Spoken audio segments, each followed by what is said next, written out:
In the NumPy section, we talked about how many Python data science packages are built off NumPy arrays. The same goes for Matplotlib.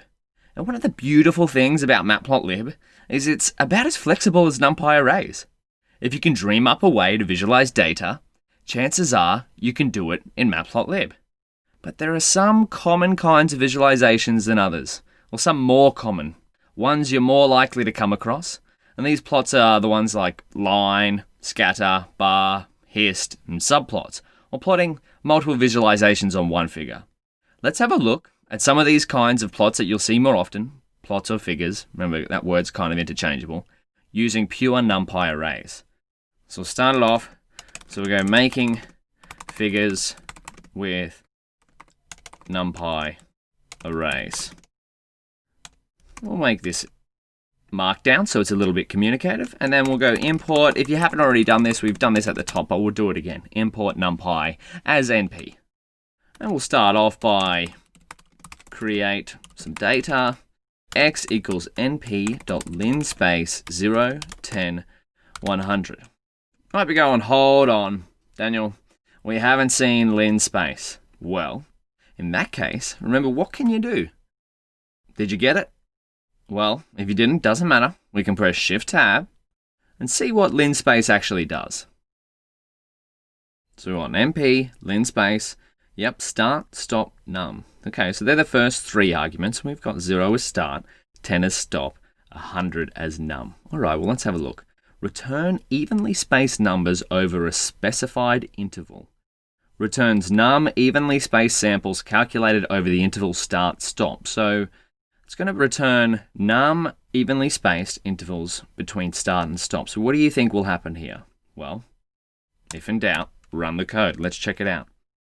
Well, there's going to be 100 samples, so we don't want to see all that. Let's see the first 10. Wonderful. Well, let's see the first 100. Why not? I'm into taking risks, aren't you? So there we go. We've got 100 different samples here, 100 different floats values here between 0 and 10. So we start at 0, it goes all the way up to 10. Wonderful. We'll reduce this back to 10 to save some space. Excellent. Now, let's go plot the data. So remember, we're going to create a fig and an ax, or figure and axes. But these are the common short names for figure and axes. We'll go plot.subplots, because this is the method that we're going to be using. We'll go ax.plot, x, and let's do, because plot takes x and y, but we don't have a y, let's just do x to the power of 2. Well, let's see what happens. We'll put a little semicolon. Wonderful, we get this beautiful curved line.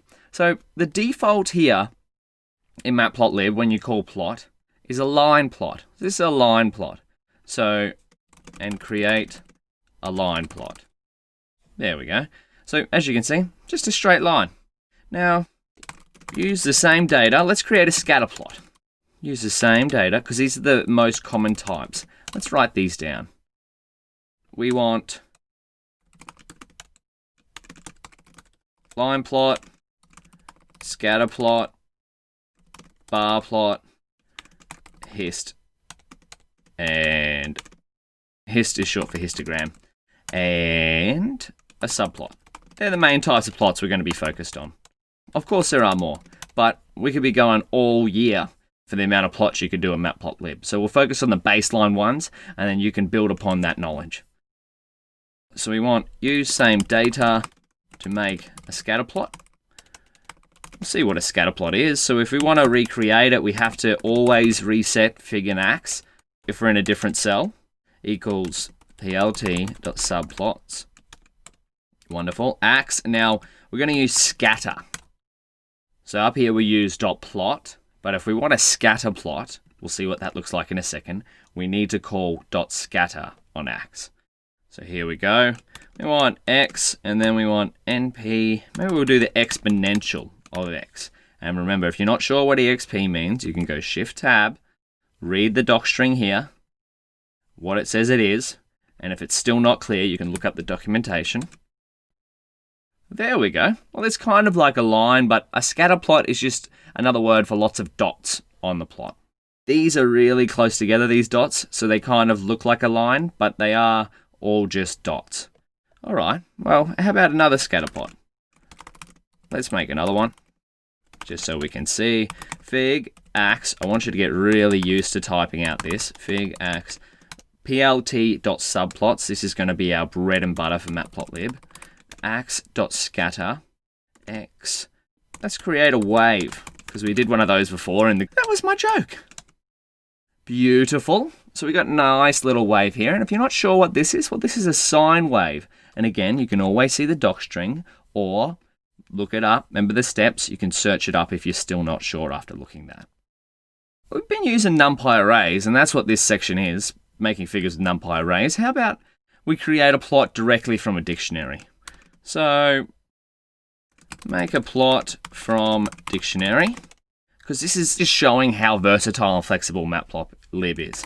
So if we want my almond butter store, we'll bring that back. So we want nut butter prices. That's my favorite food. Do you like it?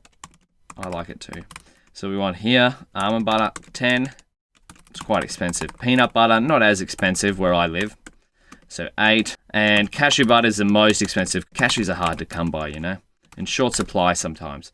So if we go here, and then if we want fig, ax, equals plt.subplots. We're getting really good at this one. And now we want, let's do a bar plot this time. So you notice the trend? We're changing this. Now I know it's kind of confusing because this is a line plot, but it says plot, doesn't say line. You're just going to have to get used to the fact that the default Matplotlib is a line plot. But now we're going to create a bar plot. So ax.bar, and we're going to pass it x and y. So our x, maybe we'll be a bit more formal. X equals nut butter prices. What do we want? We want the keys from our dictionary, because we're using a dictionary now, not NumPy array. So we want the keys here. And our y value, so we'll type in y. That's what plot or bar or scatter always take, x and y. I might put that in a little comment, x, y. Nut butter prices dot values. Beautiful. And now we might see what this looks like. Ah, error. Missing argument. Height. That's interesting. I see this. This one doesn't take y. That's a problem. Positional argument, keyword found. What if we get rid of this? My bad. This doesn't take x and y. See? You're learning something new every day. Shift tab, x. Oh, well, that is x. X equals that. That's what we can't have. We can't have that equaling that. So we're going to leave this at that. Ax.bar, shift tab. So this is a little Python thing. If you haven't seen this before, it's a syntax error where in a Python method, if you have a positional argument, say x equals this, you need something after it to go like, say, y equals this. You can't have x equals something and then followed by that. But you can have it the other way around. So see how we don't have x equals? We can have this being height equals. It'll come out with the same thing. So the first one can't have a positional argument, where the second one doesn't, but the second one can, and the first one doesn't have to. That's a little bit of a Python tidbit there. So we're getting a lot of value from this Matplotlib lecture here. Now, this doesn't really make sense. We've got a few bars here. You could kind of infer that that's prices. Let's customize it. Let's add a little bit of a title. We want Dan's Nut Butter Prices Store. And see, that little exploration that we just did before, that's going to happen, right? You're going to make mistakes. You're going to think you know things like me. And then you're going to go, oh, that's actually not like that. And then you'll look at the docstring, you'll fix it up, and you'll combine your previous knowledge and go, oh, that's why that's like that. So don't worry if it happens to you. It happens to me. Y label equals price. But what we do is we strive forward and we figure things out. Shift enter. There we go. That looks a bit better. And what can we do to remove that ugly line of text there? I believe we can do ax.show. No, well, that has no attribute called show. But we can add a semicolon up here, I believe. Or maybe down here. Yeah, okay, there we go.